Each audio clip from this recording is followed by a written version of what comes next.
Chapter 1. The Artist and the Sitter. The studio was filled with the rich smell of roses.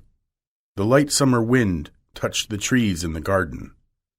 The heavy smell of the lilac and the more delicate perfume of the pink thorn blossoms came through the open door. Lord Henry Wotton was lying on the sofa and smoking. He enjoyed the honey sweet and honey-colored blossoms.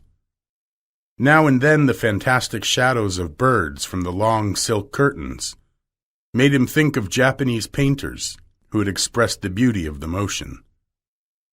Beyond the soft sounds of the garden, he could hardly hear the noise of London.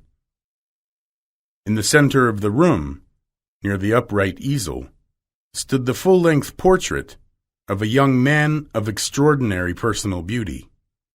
In front of it, some little distance away, was sitting the artist himself, Basil Hallward. As the painter looked at the portrait, a smile of pleasure passed across his face, but he suddenly started up, and closing his eyes, placed his fingers upon the eyes. It seemed he was afraid to awake some curious dream. "It is your best work, Basil, the best thing you have ever done," said Lord Henry. "You must certainly send it next year to the best art gallery in London." "I don't think I shall send it anywhere," he answered. "No, I won't send it anywhere." Lord Henry looked at him in surprise through the thin blue rings of smoke. "Not send it anywhere? My dear fellow, why? Have you any reason? What strange people you painters are. You do anything in the world to have a reputation. As soon as you have one, you seem to want to throw it away. It is silly of you, for there is only one thing in the world worse than being talked about. That is not being talked about. A portrait like this would set you far above all the young men in England. It will make the old men quite jealous, if old men can feel any emotion at all." "I know you will laugh at me," he replied, "but I really can't exhibit it. I have put too much of myself into it." Lord Henry stretched himself out on the sofa and laughed. "Too much of yourself in it? Upon my word, Basil, you don't look like him at all. Your strong face and your coal-black hair, and this young, beautiful boy, who looks as if he was made out of ivory and rose-leaves. Why, my dear Basil, well, of course you have an intellectual expression and all that.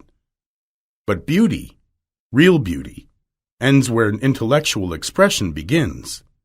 Intellect destroys the harmony of any face. The moment one sits down to think, one becomes all nose, or all forehead, or something horrible. Look at the successful men, how terrible they are. Except, of course, in the church. But then, in the church, they don't think. Your mysterious young friend, whose name you have never told me, but whose picture I really enjoy, never thinks. I'm sure of that. He is some brainless, beautiful creature who should be always here in winter, when we have no flowers to look at. No, Basil, you are not like him." "You don't understand me, Harry," answered the artist. "Of course I am not like him. I know it. Indeed, I should be sorry to look like him. You don't believe me. I am telling you the truth.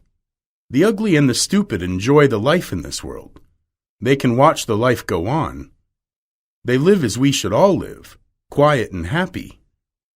You, Harry, or me, or Dorian Gray, we all suffer for what the gods have given us.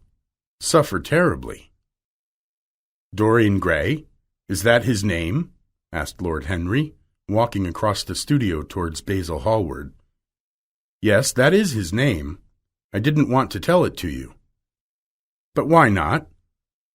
"Oh, I can't explain. When I really like people, I never tell their names to anyone. I have grown to love secrecy. It seems to be the one thing that can make modern life mysterious. The ordinary thing becomes wonderful if one only hides it. When I leave town now, I never tell my people where I am going. If I did, I would lose all my pleasure. I suppose you think me foolish about it." "Not at all," answered Lord Henry. "Not at all, my dear Basil. You seem to forget that I am married, and the one good thing of marriage is that it makes a lie necessary for both. I never know where my wife is, and my wife never knows what I am doing.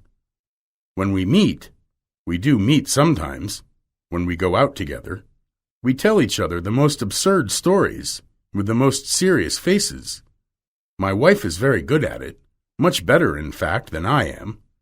But when she finds me out, she makes no row at all. I sometimes wish she would, but she just laughs at me." "I hate the way you talk about your married life, Harry," said Basil Hallward, coming towards the door that led into the garden. "I believe that you are really a very good husband. You are an extraordinary person. You never say a moral thing, and you never do a wrong thing. Your cynicism is simply a pose." "Being natural is simply a pose," cried Lord Henry, laughing, and the two young men went out into the garden together. The sunlight came through the shiny leaves. After a pause, Lord Henry looked at his watch. "I am afraid I must be going, Basil," he said, "and before I go, I want you to answer a question."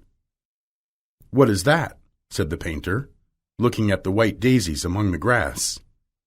"You know quite well." "I do not, Harry." "Well, I will tell you what it is. I want you to explain to me why you won't exhibit Dorian Gray's picture. I want the real reason." "I told you the real reason." "No, you did not. You said it was because there was too much of yourself in it. Now that is childish." "Harry," said Basil Hallward, looking him straight in the face, "every portrait that is painted with feeling is a portrait of the artist, not of the sitter. It is not he who is revealed by the painter. It is rather the painter who reveals himself. The reason I will not exhibit this picture is that I am afraid that I have shown it, the secret of my own soul." Lord Henry laughed.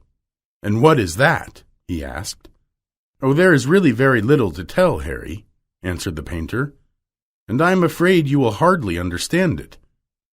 Perhaps you will hardly believe it." Lord Henry smiled and picked up a pink daisy from the grass. "I am quite sure I shall understand it," he replied, looking at the little flower. "I can believe anything, even quite unbelievable." The wind shook some blossoms from the trees. A grasshopper began to sing its song by the wall, and like a blue thread, a long, thin dragonfly flew on its light brown wings. Lord Henry felt as if he could hear Basil Hallward's heart beating, and wondered what was coming. "The story is simply this," said the painter, after some time. 2 months ago, I was invited to Lady Brandon's. You know we poor artists have to appear in society from time to time. Just to remind the public that we are not wild people. With an evening suit and a white tie, as you told me once, anybody can get a reputation. Well, after I had been in the room about 10 minutes, I suddenly felt that someone was looking at me. I turned round and saw Dorian Gray for the first time. When our eyes met, I felt that I was growing pale. A curious sense of terror came over me. I knew that I had come face to face with someone whose personality could absorb my whole nature, my whole soul, my very art itself. I did not want any influence in my life. You know yourself, Harry, how independent I am by nature. I have always been my own master, till I met Dorian Gray. Then, but I don't know how to explain it to you, I felt that something terrible was going to happen. I grew afraid and decided to leave the room. The next moment I ran across Lady Brandon. "You are not going to run away so soon, Mr. Hallward," she said to me, so I could not escape from her. She brought me up to royalties and nobles. She spoke of me as her dearest friend.